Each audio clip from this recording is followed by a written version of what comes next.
Hello friends, welcome to Vanmathi creations. இன்றைக்கி ரொம்ப டேஸ்ட்டாகவும் ஈஸியாகவும் இருக்கக்கூடிய ஒரு லஞ்ச் பாக்ஸ் ரெசிபி தான் பார்க்க போகிறோம். இது பன்னீர் பட்டாணி சாதம். ஸ்கூல் போகிறவங்க, காலேஜ் போகிறவங்க, வேலைக்கு போகிறவங்க எல்லாருக்குமே இந்த சாதம் ரொம்ப பிடிக்கும். செய்யறதும் ரொம்ப ஈஸி. நம்ம ப்ரிப்ரேஷனை செஞ்சு முடிச்சுக்கிட்டோம்னா 10 நிமிஷத்தில் இந்த சாதம் ரெடி ஆகிடும். ரொம்பவே ஆரோக்கியமாக இருக்கும்.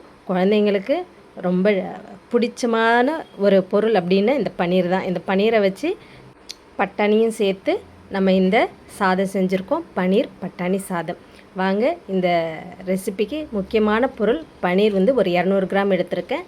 இஞ்சி பூண்டு பேஸ்ட்டு, பொடிசாக நறுக்கின வெங்காயம், பச்சை மிளகாய் ஒரு 3 எடுத்துருக்கிறேன், 2 தக்காளி. நம்ம எல்லார் வீட்லேயும் இருக்கக்கூடிய பொருள் தான். பன்னீர் மட்டும் நம்ம இந்த ரெசிபி செய்கிறதுக்கு வாங்கிக்கிட்டால் போதும். அப்புறம் கொத்தமல்லி. இப்போது இது எல்லாத்தையும் நம்ம ஃபஸ்ட்டு ப்ரிப்ரேஷன் பண்ணிக்கிறோம்.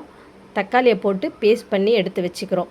அதுக்கப்புறமா ஒரு வாணலில் சமையல் எண்ணெய் சேர்த்துக்கிறோம். அதுக்கப்புறம் கொஞ்சமாக நெய் சேர்த்துக்கிறோம். இப்படி நெய் சேர்த்துக்கிறது ஆப்ஷன் தான். நெய் சேர்த்து செய்யும்போது ரொம்பவே வாசனையாக இருக்கும். எண்ணெய் நெய் ரெண்டும் சூடான பிறகு இதில் ஹோல் கரம் மசாலா போட்டுக்க போகிறோம். பட்டை, கிராம்பு, ஏலக்காய், கல்பாசி, கொஞ்சமாக அந்த நட்சத்திர சோம்பு, அப்புறம் ஜீரகம். இந்த பொருள் எல்லாம் வறுபட்ட உடனே நம்ம நறுக்கி வச்சுருக்கிற வெங்காயம், தக்காளி இது எல்லாத்தையும் சேர்த்துக்கலாம். ஃபஸ்ட்டு வெங்காயத்தை போட்டு நல்லா ஃப்ரை பண்ணிக்கணும். கொஞ்சம் கலர் சேஞ்ச் ஆகணும். வெங்காயம் வதங்குறதுல தான் நமக்கு அந்த டேஸ்ட் நமக்கு கொடுக்கும் இந்த மாதிரியான சாதத்துக்கு. அதனால் கொஞ்சம் நல்லா வதக்கிக்கோங்க. இப்போ உப்பு, மஞ்சத்தூள் போட்டு வதக்கிக்கிறோம்.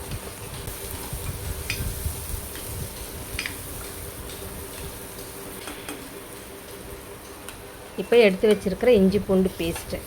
இந்த சாதம் இந்த பன்னீர் குழந்தைங்களுக்கு ரொம்ப பிடிக்கும். உடம்புக்கும் ரொம்ப நல்லது. குழந்தைங்க, பெண்கள் எல்லாருக்குமே ப்ரோட்டீன் ரொம்ப தேவை. வெஜிடேரியனாக இருக்கும்போது இந்த மாதிரி பன்னீர்லேருந்து கிடைக்கக்கூடிய ப்ரோட்டீன் ரொம்பவே யூஸ்ஃபுல்லாக இருக்கும் உடம்புக்கு.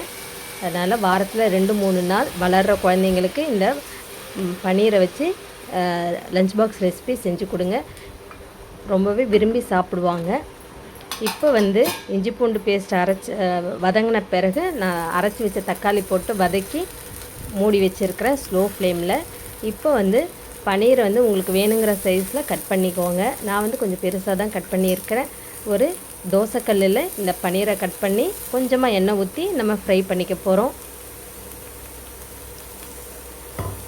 இந்த தோசைக்கல்லில் ஃப்ரை பண்ணுறதே போதும். நம்ம நிறைய எண்ணெய் வச்சு ஃப்ரை பண்ண வேண்டாம். இந்த மாதிரி நம்ம தோசைக்கல்லில் போட்டு திருப்பி திருப்பி எடுத்தாலே பன்னீர் நல்ல கலர் வறுபட்டு நல்ல வாசனையாக இருக்கும்.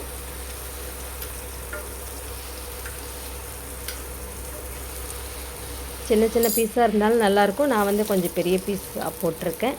இந்த பன்னீரை நல்லா வறுத்து நம்ம தனியாக எடுத்து வச்சுக்க போகிறோம். இப்போ நம்மளுடைய மசாலா ரெடி ஆகிடுச்சா பார்க்கலாம். இப்போ எண்ணெய் பிரிஞ்சு நம்மளுடைய மசாலா ரெடி ஆகிடுச்சு. இப்போது ஒரு கைப்பிடி அளவு பச்சை பட்டாணி போட்டிருக்கேன். இது நான் ஃப்ரோசன் பீஸ் தான் எடுத்திருக்கேன். இது நான் சீசன்லேயே வீட்டிலையே நானே ரெடி பண்ணி ஃப்ரீசரில் வச்சுக்கிட்டால் நம்ம 1 வருஷம் வரைக்கும் இதை யூஸ் பண்ணிக்கலாம்.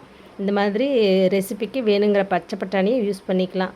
அந்த மாதிரி நான் ஒரு கைப்பிடி போட்டிருக்கேன். இப்போ மசாலா போட்டுக்கலாம்.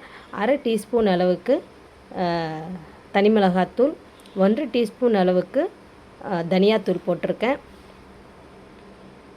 உங்கள் காரத்துக்கு ஏற்ற மாதிரி நீங்கள் இந்த மசாலாவை கூடவோ குறைச்சோ போட்டுக்கோங்க.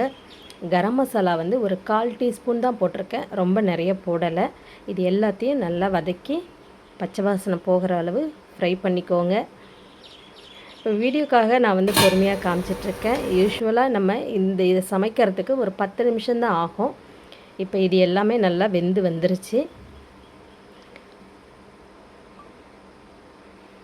இந்த மசாலாலாம் போட்டு வதக்கும் போதே நல்ல வாசனையாக இருக்கும் இந்த மசாலா.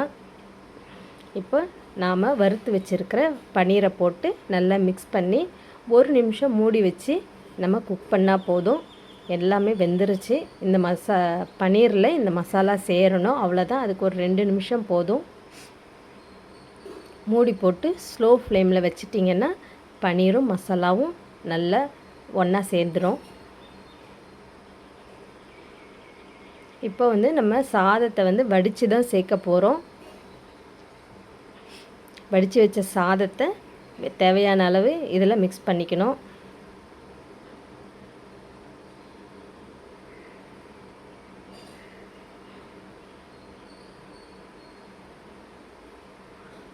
பாருங்கள், இப்போ சூப்பராக நம்மளுடைய பன்னீர் பச்சை பட்டாணி மசாலா ரெடி ஆகிடுச்சு.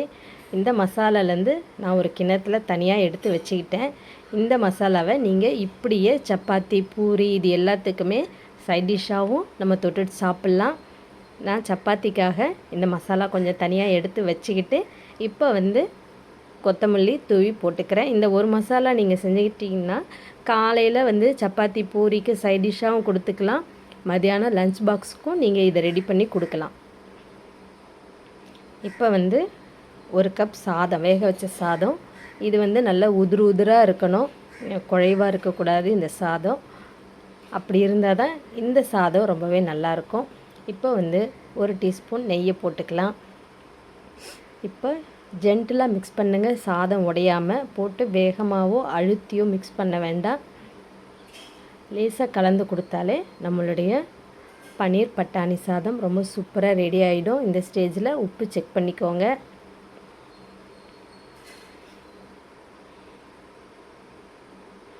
பாருங்கள், சூப்பராக கலர்ஃபுல்லாக பன்னீர் பட்டாணி சாதம் ரெடி ஆகிடுச்சு. இந்த ரெசிபி உங்களுக்கு பிடிச்சிருந்ததுன்னா லைக் பண்ணுங்கள், கமெண்ட் பண்ணுங்கள். ஃபஸ்ட் டைம் என் சேனல் பார்க்குறீங்கன்னா சப்போர்ட் பண்ணுங்கள் ஃப்ரெண்ட்ஸ். எல்லாருமே கண்டிப்பாக இந்த சாதத்தை ஒரு தடவை செஞ்சு பாருங்கள். உங்களுடைய கருத்துக்களை கமெண்ட்டில் சொல்லுங்கள். இதே மாதிரி இன்னொரு ஆரோக்கியமான ரெசிபியோடு நான் உங்களை அடுத்த வீடியோவில் மீட் பண்ணுறேன். தேங்க்ஸ் ஃபார் வாட்சிங்.